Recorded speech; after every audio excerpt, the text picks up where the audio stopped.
Good afternoon, and thank you for joining us on ABC50 Now Live. I'm Isabella Colello.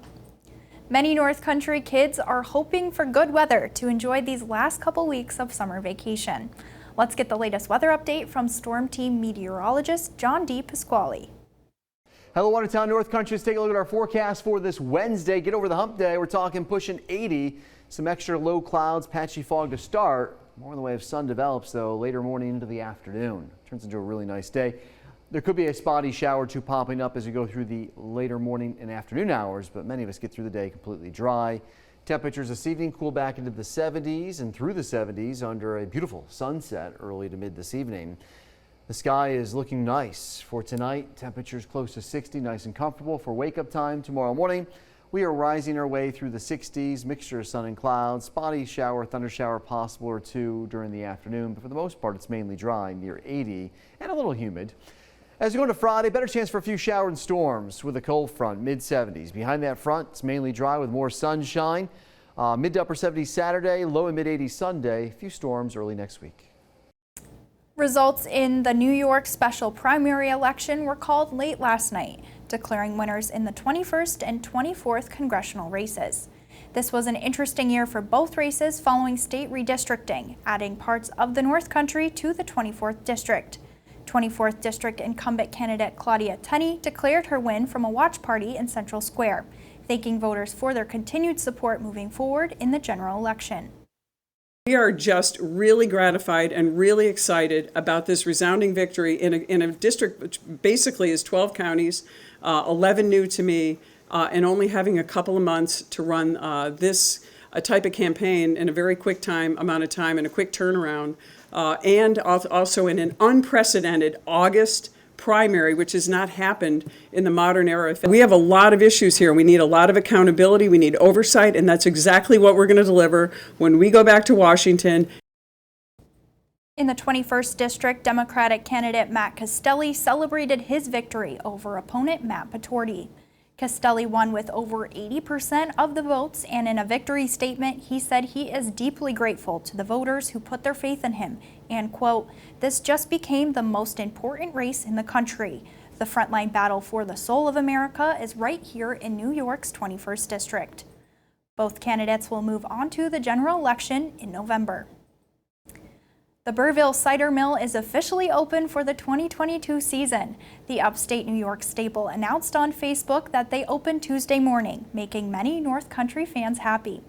The cider mill offers local favorites like apples, fresh cider, and my favorite, cider donuts, along with cheese curd, local honey, and maple syrup. The cider mill will be open from 9 a.m. to 8 p.m. through mid-October. The mayor of Odensburg has been arrested following an incident last November. The St. Lawrence County Sheriff's Office confirmed that Mayor Jeffrey Skelly was arrested on Tuesday in the city of Ogdensburg. An investigation alleged that Skelly provided 2 false written statements to Ogdensburg police officers during an investigation. Skelly was arrested on 2 counts of providing a false written statement, which are both Class A misdemeanors. Skelly was released on an appearance ticket and is scheduled to appear in court on September 7th. President Biden has announced the cancellation of student debt today for millions of Americans, a move that is facing criticism amid the administration's effort to fight inflation. The president's plan calls for $20,000 in loan forgiveness for people who went to college on Pell Grants and $10,000 in forgiveness for those who did not receive a Pell Grant. Republicans have criticized loan cancellations as unfair, saying they are likely to lead to more inflation. The administration is also extending the student loan payment pause through December 31st of this year. Before we hear from Delaney Keppner about rocking the Bay this weekend, let's take a look at upcoming local events with this week's Community Bulletin Board. A concert to benefit the Cape Vincent Arts Council will be held on Friday, August 26th at the Village Green in Cape Vincent. River Brain Trust will perform beginning at 5 p.m. The Philadelphia American Legion will host a country western dance on Saturday, August 27th. Dance the night away from 7 p.m. until 11 p.m. Cornell Cooperative Extension is offering a free cooking workshop for teens ages 13 to 18 on Tuesday, August 30th at Flower Library. Call 315-788-8450 for more information. The second annual North Country Arts Festival kicks off Art After Dark, a 21 and older fundraising party on Wednesday, August 31st at the Stables in Potsdam. Visit slcartscouncil.org for details. Do you have an event you'd like to share with the community? Share it with us. Submit your event by going to our website, informnny.com.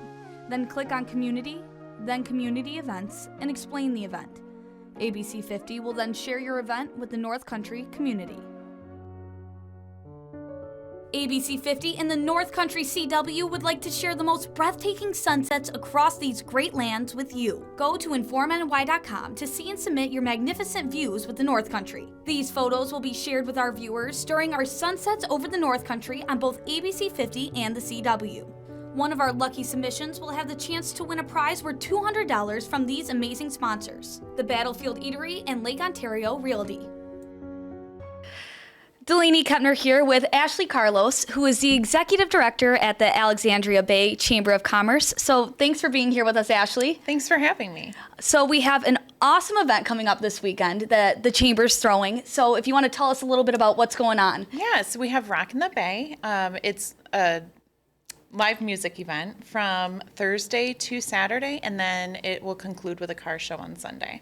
Awesome. And a bunch of cool classic cars, and that takes place on Sunday. What are the times that people can come and check those out? So registration would be at 9 a.m. It will go until 2.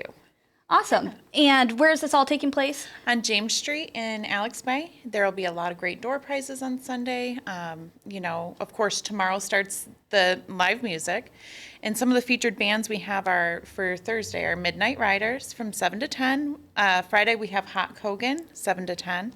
And Saturday is Plan B from 7 to 10. Awesome. And what's better than having live music? Right. I mean, and it's all outside, right? Yes. Awesome. Yes. So you can enjoy the nice weather starting tomorrow night until Sunday, get some live music, check out some classic cars, and then in the next coming weeks, there's a couple more events happening. Yes. We have Blues in the Bay that will be coming in September as well. Awesome. And what does that entail? Live music again, blues. It's a great event, so it's definitely a great way to end the summer season. For sure. And obviously a lot of work goes into these events. Why does the Chamber and why do you guys dedicate so much time to these? It's a great way to bring the community together and celebrate and just have a good time. For sure. And where can people find more information about these events if they want to come, times, schedules, all of that? Yep. All of it is listed on our website at info@alexbay.org. Awesome. So you guys know where to go. Check it out this weekend. It's going to be a great time. Thank you for being with us, Ashley. Thank you. And we'll send it back to the desk to Izzy Colello for some more local news. The Great New York State Fair opened this morning at 9 a.m. and our sister station, News Channel 9, is there providing coverage and enjoying all the fair has to offer. The fair runs through September 5th, and News Channel 9 has compiled a guide for everything you need to know about this year's events on their website at localsyr.com. The New York State Department of Health will be at the fair offering free COVID vaccines.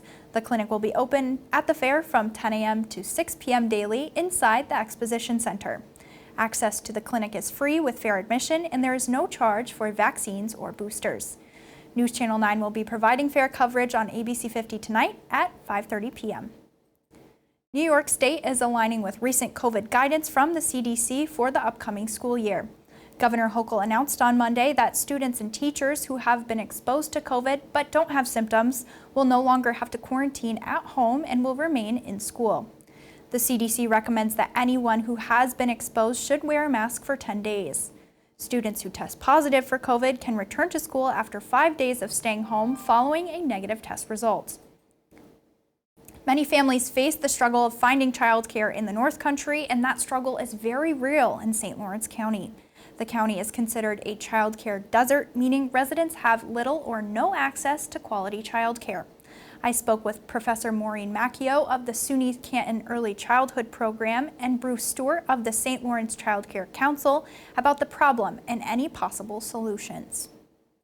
As the school year is right around the corner, many parents are facing the struggle of finding childcare in the North Country. We just don't have enough childcare enrollment slots to fulfill the needs for working families. It's a struggle for them to find reputable childcare to accommodate their needs. This only intensifies in a rural situation, making St. Lawrence County a child care desert. Problem that most families have, whether it's St. Lawrence County or any other county up here, is the distance. And is there child care available on my travel route to and from work or to and from school? As this issue is only getting worse, the question became who would help provide child care in the county. But St. Lawrence County's new family child care training program might just be the solution. The Family Child Care Training Program is a professional pathway to establishing a family child care center. We offer a training that supports the development of a family child care training provider. The free program has 3 components, focusing on mentorship, business, and education through the St. Lawrence Child Care Council, Small Business Development Center, and SUNY Canton. With the child care industry, there's licensing, and people start looking at that on their own and they get overwhelmed. The process isn't really that hard, and there's a lot of people that will help you along the way. Even just one cohort of the program could increase child care opportunities in the county by 10%. This is the first of any initiative like this in our county. If parents and families can find reputable and high-quality child care, then they can go back to work. The first cohort is set to begin on September 1st. Students in the Lime Central School District will be kicking off the school year with a new mascot. The movement to change their mascot began early this year in January after the school district received requests from the National Congress of American Indians and developments in New York concerning Native mascots. School leaders moved to change the previous Indian mascot and provided 3 options for its replacement, ultimately landing on the Lakers. The school superintendent issued a statement saying they have learned from different perspectives and making the change was the right thing to do. In June, I spoke with St. Regis Mohawk Tribal Chief Ron LaFrance about the use of Native mascots. Usually when you see, a school that has a Native mascot, they're cartoonish. And that's, we are not cartoons. We are living, breathing people. All it is a name change, right? It's taking away something that has a negative connotation to a whole subsection of people. In this day and age, with everything being politically correct, I think this is one of the correct things to do. The Lime School District is hosting an art contest to identify what the Laker logo and mascot will look like. Submissions for the contest must be received by 1 p.m. on August 29th. There's still time to enter for your chance to win free groceries for a year. Here's a look at all the details.